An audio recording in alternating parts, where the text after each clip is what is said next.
उत्तराखंड में एक कस्बा था। वहाँ बिरजू अपनी अम्मी और अपनी बीवी के साथ रहता था।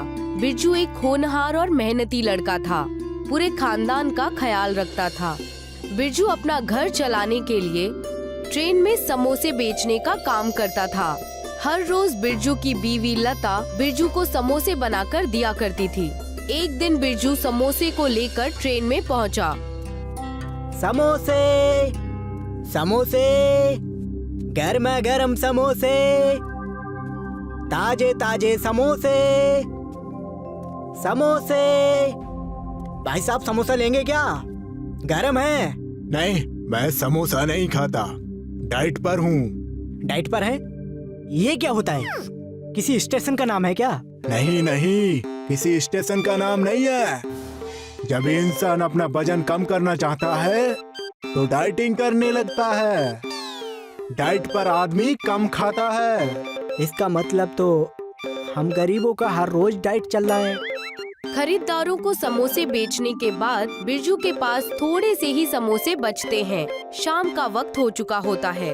बिरजू ने एक आदमी से कहा, भाई साहब आप समोसा लेंगे? थोड़े ही बचे हैं। नहीं भाई साहब, मेरे पास तो मेरा सैंडविच ही बचा है, मैं इसे ही खा लूंगा। ये क्या होता है सैंडविच? जिस इंसान को बाहर का खाना पसंद नहीं आता ना, वो इसे खाता है। लो ये खा के देखो। वो आदमी बिरजू को एक सैंडविच देता है, जिसे खाकर बिरजू कहता है, ये तो बड़ा लजीज है। अब से मैं सैंडविच भी बेचूंगा। समोसे के साथ सैंडविच, दोनों से कमाई होगी। इतना कहकर बिरजू घर चला जाता है और सारी बातें अपनी अम्मी और बीवी को बताता है। हमें अब समोसे के साथ साथ सैंडविच भी बेचना चाहिए। इससे लोगों की सेहत भी बनी रहेगी और हमारा धंधा भी बहुत अच्छा चलेगा। सेहत का तो ठीक है, लेकिन हम ये बनाएंगे कैसे?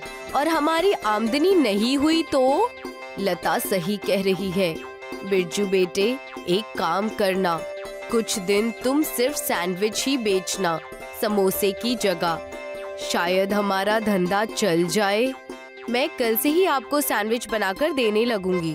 घर वालों की बात सुनकर बिरजू बिल्कुल वैसा ही करता है और समोसे की जगह सैंडविच लेकर ट्रेन में चढ़ जाता है और पहले ही दिन थोड़ी कमाई करके घर लौट जाता है। आधे से कम सैंडविच बिके हुए देखकर लता और उसकी अम्मी ने कहा, निराश ना हो बिरजू, ये तो आज पहला ही दिन है, कल फिर से चले जाना, तुम्हारा धंधा अच्छा चल जाएगा।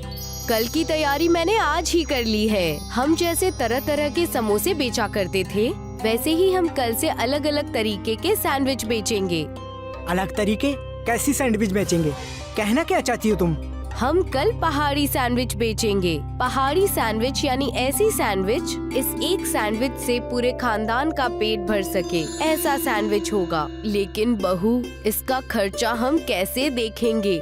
पहाड़ी सैंडविच बनाने के लिए हमें और खर्चा करना होगा और अगर धंधा ना चला तो हमारे पैसे बर्बाद हो जाएंगे। हमें ये कदम उठाना ही होगा, वरना हम ऐसे ही पछताएंगे। सबके मान जाने पर लता पहाड़ी सैंडविच बनाती है। दूसरे दिन बिरजू पहाड़ी सैंडविच का एक बड़ा सा टोकरा लेकर ट्रेन में बेचने के लिए चला जाता है। सैंडविच, पहाड़ी सैंडविच, जो खाए मुस्कुराए, जो ना खाए पछताए। सैंडविच, पहाड़ी सैंडविच। बिरजू के पहाड़ी सैंडविच पहले कुछ ही घंटों में पूरे बिक जाते हैं। वो खुश होकर ये बात घर आकर बताता है और अम्मी सारी शाबाशी लता को देकर कहती है, बहुत अच्छी तरकीब निकाली तुमने, मजा आ गया। शुक्रिया अम्मी, लेकिन ये तो मेरा फर्ज था। वक्त बीत रहा था। बिरजू के पहाड़ी सैंडविच बेहद मशहूर हो गए थे। कई बार तो सारे सैंडविच स्टेशन पर ही बिक जाते थे। बिरजू ट्रेन पर चढ़ ही नहीं पाता था। लेकिन बिरजू के साथ एक एक्सीडेंट हो गया। डॉक्टर ने बिरजू को पूरे 6 महीने के लिए बेड रेस्ट कह दिया। मानो पूरा खानदान टूट सा गया। अम्मी और लता दोनों बेहद परेशान हो गए। 6 महीने का आराम यानी बेड रेस्ट सुनकर बिरजू और लता के मानो होश ही उड़ गए हों। आपको 6 महीने तक आराम करना है। अगर आपने अपनी रीढ़ की हड्डी पर ज्यादा जोर लगाया तो खतरा बढ़ सकता है। अपना ख्याल रखिए और ये दवाइयाँ खाते रहिएगा। तभी लता और अम्मी उससे कहते हैं, ये हमारे खानदान पर कैसी परेशानी आ गई है बिरजू बेटे। अब तुम ट्रेन में धंधा करने नहीं जा सकते और इसी का फायदा उठाकर हमारा पड़ोसी किरोड़ी मल वैसी ही पहाड़ी सैंडविच बनाकर बेच रहा है। हमारे पास कुछ ही दिन के पैसे बचे हैं। कुछ पैसे तो हॉस्पिटल के इलाज में ही खत्म हो गए। इतना कहते ही हॉस्पिटल में बिरजू को देखने के लिए स्टेशन मास्टर आ जाते हैं और उन्हें देखकर बिरजू नाजुक हालत में भी उठने की कोशिश करता है। अरे बैठे रहो बैठे रहो। क्या हाल है बिरजू? जब मैंने सुना कि तुम्हारा एक्सीडेंट हो गया है, मैंने सोचा कि तुमसे जाकर मुलाकात करूं। मालिक, सब ऊपर वाले की करामात है, वरना मैं आज जिंदा नहीं होता। हे शुभ शुभ बोलो, सब ठीक हो जाएगा। वैसे मैं तुम्हारे पहाड़ी सैंडविच को बहुत याद कर रहा था। मेरी तीनों बेटियां पहाड़ी सैंडविच बड़े मजे से खाती थीं और मैं भी। बिरजू उनकी बात सुन ही रहा होता है कि वहाँ पर लता और अम्मी दवाइयाँ लेकर आ जाते हैं। लता और अम्मी का मुरझाया हुआ चेहरा देखकर स्टेशन मास्टर समझ जाता है कि पैसों की परेशानी है। आओ लता आओ। लता और अम्मी, ये है लता और ये है मेरी अम्मी। मैं इनसे मुलाकात करवाना तो भूल ही गया। ये हमारे स्टेशन के स्टेशन मास्टर हैं। इन्होंने हमारी बहुत मदद की है शुरुआती दिनों में। हमें अच्छा लगा कि आप हमारे बेटे से मिलने आए। शुक्रिया। इसमें शुक्रिया अदा करने की क्या बात है। मैं बिरजू के लिए एक खुशखबरी लाया था। कैसी खुशखबरी मास्टर साहब? खुशखबरी ये है कि स्टेशन में कई दिनों से एक किताब की दुकान खाली हो गई है। वहाँ का किताब वाला दूसरे बड़े स्टेशन चला गया है। तुम और तुम्हारा खानदान चाहे तो उस दुकान को किराए पर ले लो। उस दुकान में अपनी पहाड़ी सैंडविच की दुकान खोल सकते हो। किरोड़ी मल के नकली सैंडविच खा खाकर लोग ऊब चुके हैं। स्टेशन मास्टर की बातें सुनकर मानो पूरे खानदान में खुशी की लहर दौड़ उठती है। सब खुश हो जाते हैं और बिरजू और लता कहते हैं, शुक्रिया आपका जो आपने मदद हमारी की। जब तक मैं हॉस्पिटल में हूँ, लता और अम्मी दुकान चला लेंगी। जैसे ही मैं तंदुरुस्त हो जाऊंगा, वैसे ही दुकान पर जाकर पहाड़ी सैंडविच बनाकर बेचने लगूंगा। दुकान खुलने से हमारे खरीदार रोज आने लगेंगे और हमारी आमदनी भी बढ़ जाएगी। नेकी और पूछ पूछ, ये हम जल्दी ही करना चाहेंगे। स्टेशन मास्टर की बातें सुनकर बिरजू दुकान भाड़े पर ले लेता है। लता और अम्मी दोनों मिलकर पहाड़ी सैंडविच का धंधा वहाँ चालू कर देते हैं। किरोड़ी मल के सैंडविच अब कोई नहीं खरीद रहा था। कुछ दिन के अच्छे धंधे से उन्होंने दुकान का भाड़ा भर दिया और अम्मी ने स्टेशन मास्टर का शुक्रिया अदा किया। बिरजू की तबीयत भी अब ठीक होने लगती है और बिरजू अपने दुकान पर ठाट और फक्र से पहाड़ी सैंडविच बेचता है। पूरा खानदान खुशी खुशी रहने लगता है। एक घने जंगल के पास एक गांव था सोनपुर। सोनपुर में महेश और उसकी बीवी जया रहा करते थे। अरे महेश, कब लौटा रहे हो मेरा कर्ज? जल्दी ही सेठ जी, जैसे ही पैसे इकट्ठे होते हैं तो सीधा आपके पास आऊंगा। ठीक है, मैं इंतजार करूंगा। जी सेठ जी। महेश की बीवी को सेठ से बेहद परेशानी थी। अरे ए जी, अब और कितना ब्याज देंगे सेठ को? जितना कर्ज इससे लिया था उसका तो दुगना दे चुके हैं हम।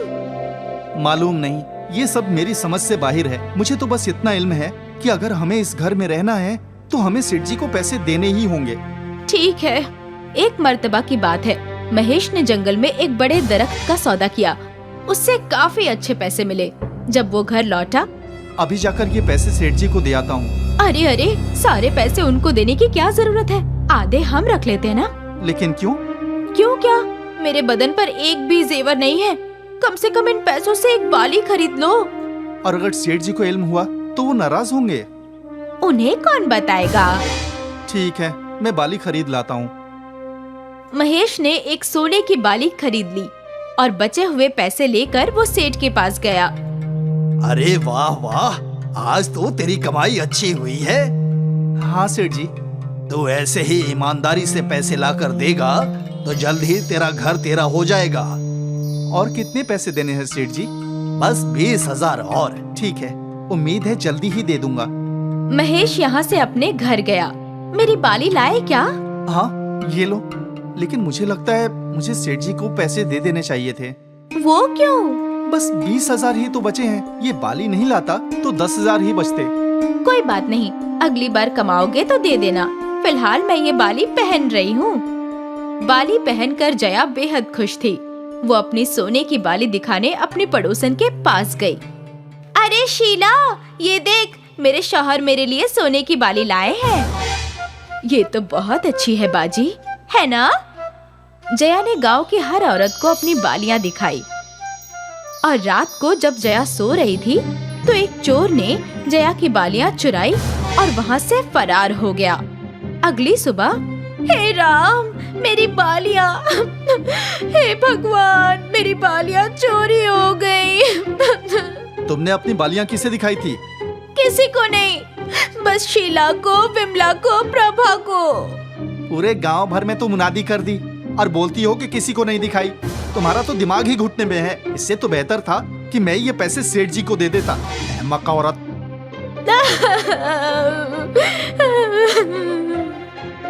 जया के दिल में कोई भी बात नहीं रहती। वो हर बात जाहिर कर देती थी। अगर उसके घर में कुछ अच्छा पकवान भी बने तो सारे गांव को खबर हो जाती थी। अरे महेश भाईजान, आज तुम्हारे घर में खीर बन रही है। हमें नहीं बुलाया? भाई, अब तक तो मैं घर पहुंचा भी नहीं हूँ। मुझे कैसे खबर कि घर में क्या बन रहा है? हमें सब खबर है, जया भाभी ने बताया। महेश तमतमाता हुआ घर पहुंचा। पूरे गांव को इत्तला कर दी कि तुमने खीर बनाई है। इसमें क्या गलत है? बनाई है तो बनाई है। अरे बनाओ तो खुद खाओ ना। दुनिया को खबर करने की क्या जरूरत है? तुम्हारी इस आदत से परेशान हूँ मैं। कोई बात खुद तक नहीं रखती, सबका ढिंढोरा पीटती रहती हो। अक्सर महेश जया को डांटता भी था। एक रोज की बात है, महेश जंगल में लकड़ियां काटने गया था। वो एक बहुत तगड़ा दरख्त काट रहा था। तभी उसके पैर में कुछ चुभा। उसने नीचे की मिट्टी खोदी तो उसे एक घड़ा मिला, सोने की मोहरों से भरा हुआ। वाह वाह, मेरे तो नसीब ही खुल गए। हे ऊपर वाले, तेरा लाख लाख शुक्रिया। अभी इसे घर ले जाता हूँ। नहीं नहीं, महेश को जया की बेवकूफी का ख्याल आया। अगर मैं इस घड़े को अभी घर ले गया तो जया सबको खबर कर देगी कि घर में सोने का घड़ा है और सब कुछ चोरी हो जाएगा। नहीं नहीं, मैं ऐसा नहीं होने दूंगा। महेश सोचने लगा कि वो क्या करे। उसे एक तरकीब सूझ गई। महेश ने घड़े को वहीं मिट्टी में दबा दिया और उसके ऊपर एक पत्ता रख दिया। फिर महेश दरिया के पास गया। दरिया से उसने कई मछलियां पकड़ी। इन मछलियों को उसने एक दरख्त पर लटका दिया। फिर एक दरख्त पर उसने बहुत सारी रोटियां लटका दी। पूरा दरख्त उसने रोटियों से भर दिया और फिर वो अपने घर गया। जया, चलो मेरे साथ। कहाँ जाना है? मुझे जंगल में एक घड़ा मिला है जिसमें सोने की मोहरें हैं। घड़ा बहुत ही बड़ा है। तुम मेरे साथ चलो, हम दोनों मिलकर घड़ा ले आएंगे। हाँ हाँ चलो। सोने की मोहरों का घड़ा, वाह वाह। जया और महेश दोनों जंगल पहुँचे। जंगल पहुँचते ही जया का तवज्जो रोटी वाली दरख्त पर गया। हे राम, रोटियों का दरख्त! हाँ, कल तो इस दरख्त से रोटियों की बारिश हो रही थी। ये कोई मामूली जंगल नहीं है, बल्कि जादुई जंगल है। थोड़ी दूर चलने के बाद जया ने वो दरख्त देखा जिसपे मछलियाँ लटक रही थी। मछलियाँ उगाने वाला दरख्त? हाँ, इसे छोड़ो, आगे चलते हैं। कुछ दूर चलने के बाद महेश उसी जगह पहुंचा जहां वो सोने की मोहरों का घड़ा था। उसने पत्ते हटाए। हे भगवान, आपने बिल्कुल सही फरमाया था। हाँ, लेकिन अब ये बात तुम किसी से जाहिर मत करना। मैं पागल थोड़ी हूँ जो ये किसी से जाहिर करूँ। हाँ, वो तो मुझे मालूम है। क्या मतलब? कुछ नहीं, चलो घर चलते हैं। दोनों घर लौटे। जया, जाकर कुएं से थोड़ा ठंडा पानी ले आओ। हाँ हाँ, क्यों नहीं। जया घड़ा लेकर घर से बाहर गई और महेश ने घर में गड्ढा खोदकर वो सोने की मोहरों का घड़ा दबा दिया।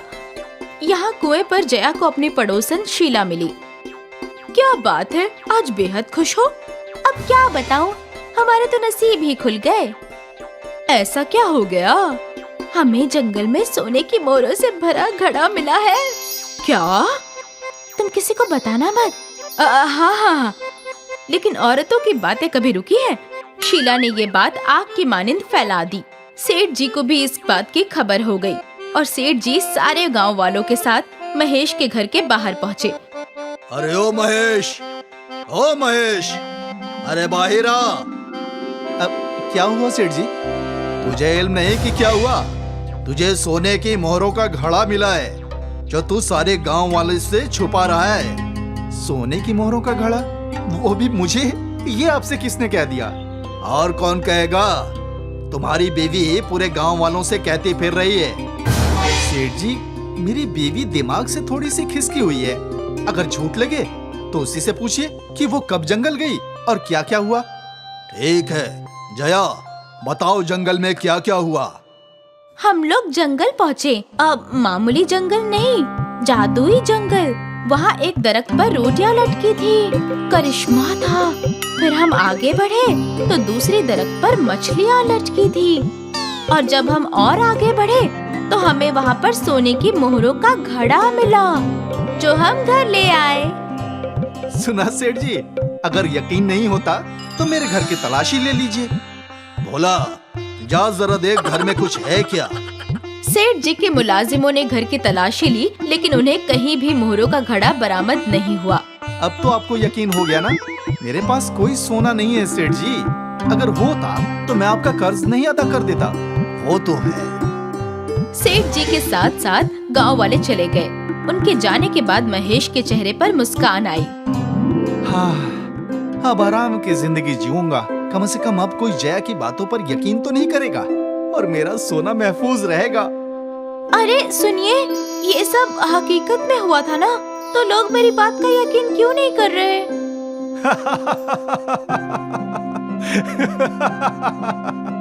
जया परेशान थी, लेकिन महेश खुश था। उसका सोना महफूज था। तमिलनाडु के एक गांव में संध्या और उसका शौहर दोनों इडली बेचने का काम करते थे। संध्या का शौहर मनोज इडली बेचने में उसका हाथ बटाता था। मेहनती और काबिल होने के साथ साथ संध्या रहमदिल भी थी। कई बार तो वो इडली लोगों को फ्री में भी दे देती थी। संध्या के पिता आयुर्वेद के बहुत बड़े हकीम थे। इसी वजह से संध्या को भी जड़ी बूटी, पेड़ पौधे और सारी आयुर्वेदिक चीजों की पूरी जानकारी थी। संध्या दीदी, एक प्लेट इडली सांभर दे देना। चटनी थोड़ी सी तीखी देना। इतनी तीखी चटनी क्यों? क्योंकि मुझे सर्दी है ना, इसलिए। संध्या तुरंत अपने बगीचे से एक जड़ी बूटी की पत्ती ले आई और उसने तीखी चटनी में डालकर उसे परोस दिया। जैसे ही उस लड़की ने अपनी इडली तीखी चटनी के साथ खाई तो उसकी सर्दी तुरंत ठीक हो गई। अरे वाह, आपकी इडली तो जादुई है। इसमें आपने क्या क्या डाला है? मेरी सर्दी तुरंत ठीक हो गई। इसमें बस एक जड़ी बूटी का पत्ता था, कुछ नहीं। तुम यूं ही मुफ्त में दुनिया की मदद करती रहोगी ना, तो क्लिनिक में बैठे डॉक्टरों को अपनी दुकान बंद करनी पड़ेगी। बस थोड़ी सी मदद ही तो की है बेचारी की। सर्दी से परेशान थी इसीलिए, वरना आपको नहीं लगता मेरे अब्बू से सीखा हुआ जड़ी बूटी का ज्ञान ऐसे ही मेरे पास रहेगा? उसका कोई मतलब नहीं रहेगा। दोनों बहस करके घर जा ही रहे थे, तभी उनके बेटे ने कहा, अम्मी, मुझे स्कूल के टिफिन में इडली मत दो। मैं हमेशा इडली लेकर जाता हूँ। मुझे मेरे सारे दोस्त चिढ़ाते हैं। तुम्हारे बाकी सारे दोस्त टिफिन में क्या लेकर आते हैं बेटा? मेरे दोस्त सैंडविच और ब्रेड जैम लेकर आते हैं। तो एक काम करना, कल से तुम इडली सैंडविच लेकर जाना। तुम खुद भी खाना और अपने दोस्तों से भी शेयर करना। हुर्रे! मैं कल से इडली सैंडविच लेकर जाऊंगा। टोनी के जाते ही मनोज संध्या से पूछता है, अच्छा ये बताओ, इडली सैंडविच क्या होता है? ये तो बस मैंने यूं ही कह दिया।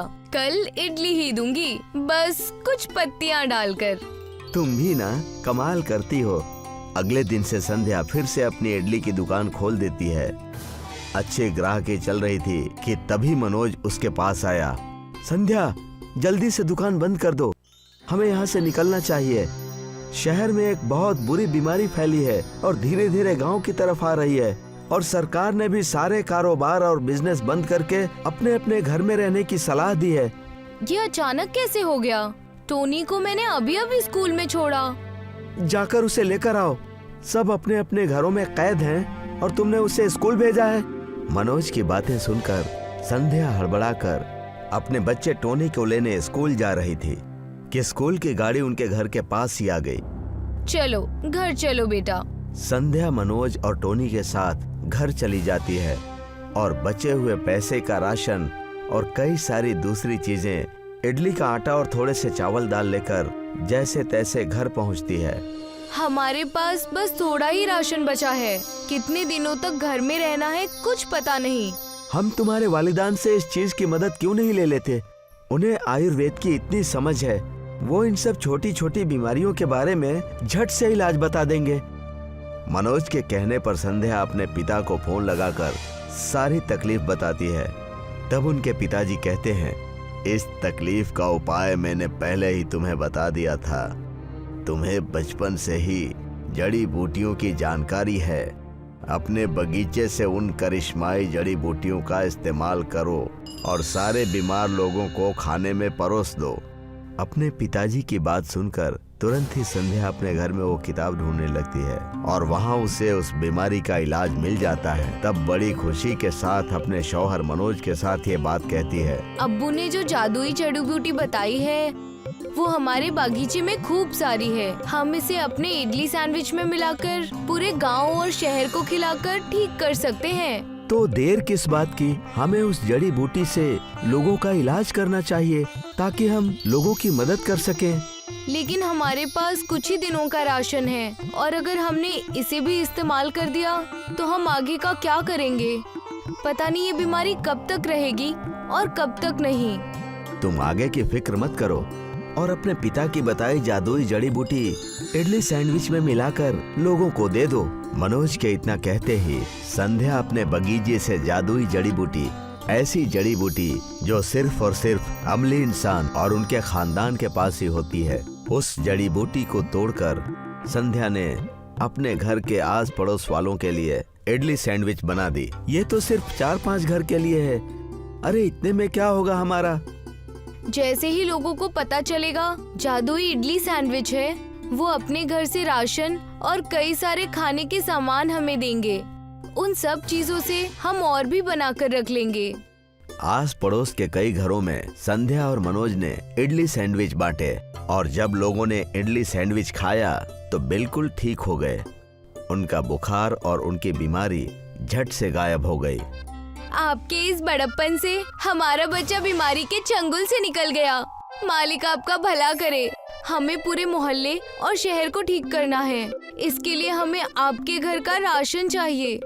ये भी कोई पूछने की बात है? मेरी राशन की दुकान है, ये तो तुम्हें पता ही है। बस मेरी एक शर्त है कि तुम सबको जादू इडली सैंडविच ही खिलाना। ये भी कोई पूछने की बात है? चलिए हम शुरू करते हैं।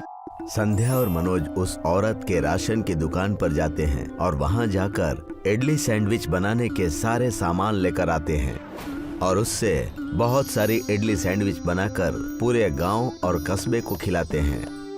अरे सुनती हो, अगर हमने इन सारे बीमारों का इलाज कर दिया तो पूरे गांव बल्कि पूरे शहर में हमारी इडली सैंडविच की दुकान मशहूर हो जाएगी और लोग आयुर्वेद का इलाज अपनाने लगेंगे।